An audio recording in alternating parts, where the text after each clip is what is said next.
तो प्रश्न है, चंद्रगुप्त मौर्य के बाद मौर्य सिंहासन पर निम्नलिखित में से कौन बैठा था?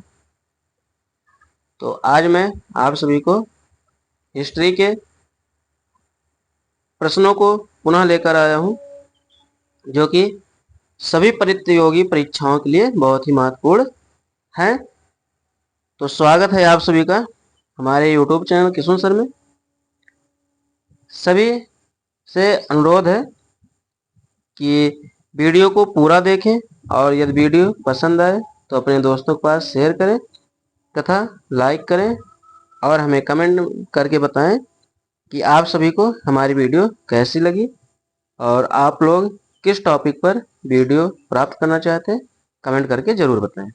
तो चलिए देखते हैं, प्रश्न की ओर बढ़ते हैं और आप सभी को टॉप 210 क्वेश्चन में से पढ़ाने जा रहे हैं। 61 नंबर क्वेश्चन से पूरे 120 नंबर तक, अर्थात 60 क्वेश्चन को कराएंगे इस वीडियो के माध्यम से। तो बढ़ते हैं प्रश्न की ओर और प्रश्न दिया गया है, चंद्रगुप्त मौर्य के बाद, चंद्रगुप्त मौर्य के बाद यहाँ बताया गया है सिंहासन पर कौन बैठा था? तो इसका सही आंसर होगा प्रश्न 61 का विकल्प नंबर सी, बिंदुसार। तो बिंदुसार इसका सही आंसर होगा प्रश्न नंबर 61 का। तो प्रश्न 62 दिया गया है, कोणार्क मंदिर का देवता है? तो इसका सही आंसर होगा विकल्प नंबर ए, सूर्य। प्रश्न 63 दिया गया है, प्रश्न 63 में बताया गया है कि भारतीय संस्कृति का स्वर्ण युग था? तो इसका सही आंसर होगा विकल्प नंबर डी, गुप्त काल। तो भारतीय संस्कृति का स्वर्ण युग गुप्त काल को कहा गया। प्रश्न 64, कनिष्क के शासनकाल में रहने वाले साहित्यकार थे? तो इसका सही आंसर जाएगा विकल्प नंबर बी, वसुमित्र और अश्वघोष। तो वसुमित्र और अश्वघोष ये कनिष्क के शासनकाल में रहने वाले साहित्यकार थे। प्रश्न 65 बताया, किस गवर्नर ने भारत में पहली बार सिविल सेवाएं शुरू की थी? तो इसका सही आंसर जाएगा विकल्प नंबर ए, लॉर्ड कॉर्नवालिस। तो लॉर्ड कॉर्नवालिस भारत में पहली बार सिविल सेवा शुरू की थी। प्रश्न 66, सिखों की पवित्र पुस्तक आदि ग्रंथ का संकलन किसने किया था? तो इसका सही आंसर जाएगा विकल्प नंबर सी, गुरु अर्जुन देव ने। प्रश्न 67 देखते हैं। तो 67 में बताया गया है, दिया गया है कि हड़प्पा और मोहनजोदड़ो के खंडहर निम्नांकित में से किस नदी के तट पर पाए जाते हैं? तो इसका सही आंसर होगा प्रश्न नंबर 67 का विकल्प नंबर ए, रावी नदी। तो रावी नदी के तट पर हड़प्पा और मोहनजोदड़ो के खंडहर पाए गए। प्रश्न 68 की ओर बढ़ेंगे। 68 में बताया गया है कि निम्नलिखित में से वह शासक कौन था जो विक्रमादित्य के नाम से भी जाना जाता था? तो इसका सही आंसर होगा विकल्प नंबर डी, चंद्रगुप्त द्वितीय। तो चंद्रगुप्त द्वितीय विक्रमादित्य के नाम से भी जाना गया। प्रश्न 69 देखते हैं, मराठा साम्राज्य का दूसरा संस्थापक किसे कहा जाता है? तो इसका सही आंसर होगा विकल्प नंबर बी, बालाजी विश्वनाथ। तो बढ़ते हैं प्रश्न नंबर 70 की ओर। प्रश्न 70 दिया गया है, तराई की दूसरी लड़ाई में पृथ्वीराज को किसने पराजित किया था? तो यहाँ पर तराई की दूसरी लड़ाई में, तो इसका सही आंसर जाएगा विकल्प नंबर सी की ओर, मोहम्मद गौरी। तो मोहम्मद गौरी ने तराइन के द्वितीय युद्ध में पृथ्वीराज चौहान को पराजित किया था। प्रश्न 71, शिवाजी के राज्य की राजधानी कहाँ थी? तो इसका सही आंसर जाएगा विकल्प नंबर डी, रायगढ़।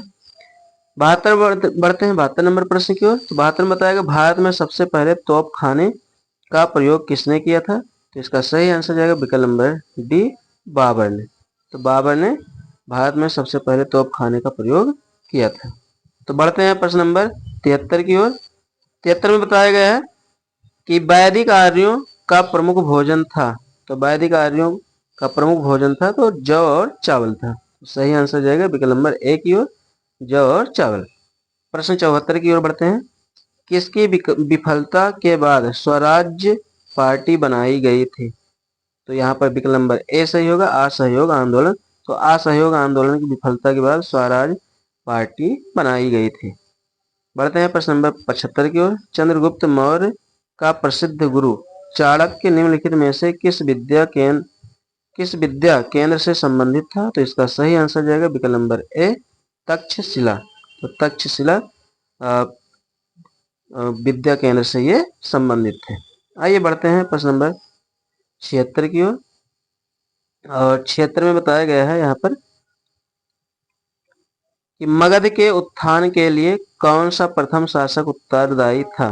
तो यहाँ पर बताना है मगध के उत्थान के लिए कौन सा प्रथम शासक उत्तरदायी था? तो इसका सही आंसर जाएगा विकल्प नंबर सी, बिंबिसार। प्रश्न 77 देखते हैं। तो प्रश्न 77 में बताया गया बुद्ध ने अपना प्रथम प्रवचन कहाँ दिया था? तो इसका सही आंसर जाएगा विकल्प नंबर बी, सारनाथ में। प्रश्न 78 की ओर बढ़ेंगे। तो बताया गया है वैदिक युग में राजा अपनी जनता से जो कर वसूल करते थे उसे क्या कहते थे? तो इसका सही आंसर जाएगा विकल्प नंबर ए, बलि। तो बलि कहते थे जो राजा अपनी जनता से कर वसूलते थे।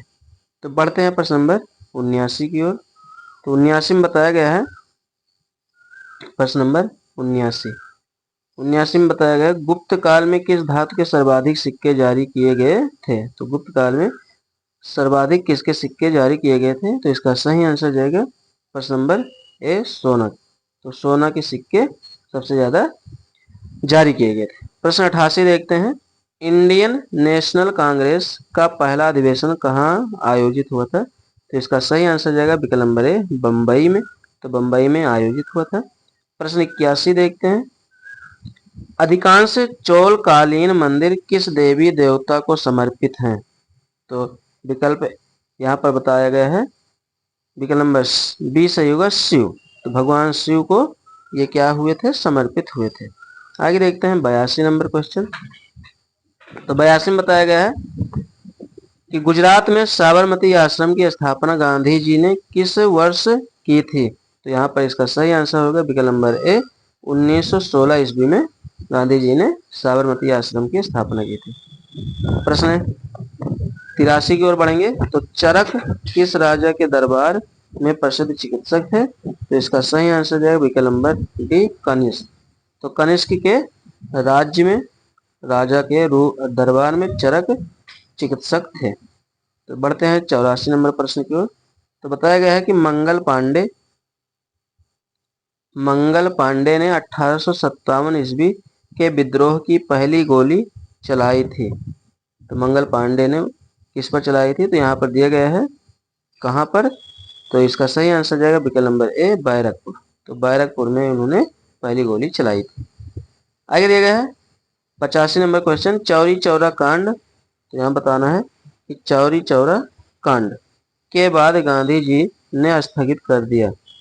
तो क्या स्थगित कर दिया? तो इसका सही आंसर जाएगा विकल्प नंबर सी, असहयोग आंदोलन स्थगित कर दिए। प्रश्न 86 की ओर बढ़ेंगे। तो 86 में बताया गया कि हड़प्पा किस नदी के किनारे पर स्थित है? तो हड़प्पा किस नदी के किनारे पर स्थित है? इसका सही आंसर जाएगा विकल्प नंबर बी, रावी नदी के किनारे। बढ़ते हैं प्रश्न नंबर 87 की ओर। 87 में बताया गया है निम्नलिखित में से कौन सा भारत में पुर्तगालियों का मुख्यालय था? तो 87 में सही आंसर होगा विकल्प नंबर बी, गोवा। तो गोवा पुर्तगालियों का क्या था? तो प्रसिद्ध मुख्यालय था। आगे देखते हैं प्रश्न नंबर 88। तो यहाँ बताया गया 88 में सिखों का अंतिम गुरु निम्न में से कौन थे? तो सिखों के अंतिम गुरु निम्न में से कौन थे? तो इसका सही आंसर रहेगा विकल्प नंबर सी, गुरु गोविंद सिंह। प्रश्न 89 देखते हैं। गीत गोविंद का लेखक कौन था? तो इसका सही आंसर रहेगा विकल्प नंबर ए, जयदेव। तो जयदेव ने गीत गोविंद लिखा था। प्रश्न 90 की ओर बढ़ेंगे। तो 90 नंबर दिया गया है प्रश्न कि बंगाल का प्रथम गवर्नर जनरल था। तो बंगाल का प्रथम governor general Lord Warren Hasting. तो लॉर्ड वारेन हेस्टिंग बंगाल का प्रथम गवर्नर जनरल था। प्रश्न 91 की ओर बढ़ेंगे। तो प्रश्न नंबर 91 बताया गया है यहाँ पर। प्रश्न 91 में बताया गया कि भारत सेवक समाज की स्थापना किसने की थी? तो इसका सही आंसर जाएगा विकल्प नंबर बी, गोपाल कृष्ण गोखले। तो गोपाल कृष्ण गोखले ने भारत सेवक समाज की स्थापना की थी। इंडियन नेशनल कांग्रेस का संस्थापक कौन था? तो इंडियन नेशनल कांग्रेस का संस्थापक ए ओ ह्यूम थे। तो ए ओ ह्यूम थे इंडियन नेशनल कांग्रेस के संस्थापक। बढ़ते हैं प्रश्न नंबर 93 की ओर। यज्ञ सूत्र निम्न में से किस वेद में है? तो यज्ञ सूत्र किसमें है बताया गया? तो इसका सही आंसर जाएगा विकल्प नंबर 93 का सी, यजुर्वेद। तो यजुर्वेद इसका सही आंसर होगा। प्रश्न 94 देखते हैं। तो 94 में बताया गया कि गांधार मूर्ति कला की सर्वोत्तम कृतियां कब प्रकट हुई? तो इसका सही आंसर होगा प्रश्न नंबर बी, कुषाण काल में। कुषाण काल में ये प्रसिद्ध हुई थी। आगे देखते हैं महाबलीपुरम। तो अगला प्रश्न है 95 नंबर प्रश्न कि महाबलीपुरम में समुद्र तट पर मंदिर किसने बनवाया था? तो इसका सही आंसर जाएगा विकल्प नंबर बी, नरसिंह वर्मन फर्स्ट। तो नरसिंह वर्मन फर्स्ट ने ये महाबलीपुरम में समुद्र तट पर मंदिर बनवाया था। आगे देखते हैं 96 नंबर प्रश्न। तो 96 नंबर में बताया गया कि पहली बौद्ध परिषद कहाँ हुई थी, यानी पहली बौद्ध संगीत कहाँ हुई थी? तो इसका सही आंसर जाएगा 96 का विकल्प नंबर सी, राजगृह। तो राजगृह में हुई थी। प्रश्न देखते हैं 97। तो 97 में बताया गया है कि निम्न में से कौन सा हड़प्पा सभ्यता व्यापार केंद्र था? तो कौन सा हड़प्पा सभ्यता व्यापार केंद्र था? तो प्रश्न नंबर 97 का सही आंसर जाएगा विकल्प नंबर बी, लोथल। हर्षवर्धन की आरंभिक राजधानी कहाँ थी? अगला प्रश्न, हर्षवर्धन की आरंभिक राजधानी कहाँ थी? तो इसका सही आंसर जाएगा विकल्प नंबर सी, थानेश्वर। प्रश्न 99 की ओर बढ़ेंगे और 99 में बताया गया है कि निम्न में से किसने भारत में फ्रेंच शक्ति को समाप्त कर दिया? तो यहाँ पर बताया गया है कि निम्न में से किसने भारत में फ्रेंच शक्ति को समाप्त कर दिया? तो इसका सही आंसर जाएगा विकल्प नंबर डी, वांडीवास की लड़ाई। तो वांडीवास की लड़ाई में क्या खत्म कर दिया गया था? फ्रेंच शक्ति को समाप्त कर दिया गया। प्रश्न 100 नंबर की ओर बढ़ेंगे। तो मनसबदारी प्रणाली किसने आरंभ की थी? तो मनसबदारी प्रणाली किसने आरंभ की थी? तो इसका सही आंसर जाएगा विकल्प नंबर ए की ओर, अकबर ने। विकल्प नंबर ए की ओर, अकबर ने। तो आई होप आप सभी को वीडियो पसंद आया होगा और इतिहास के ये क्वेश्चन भी बहुत ही अच्छे समझ में आए होंगे।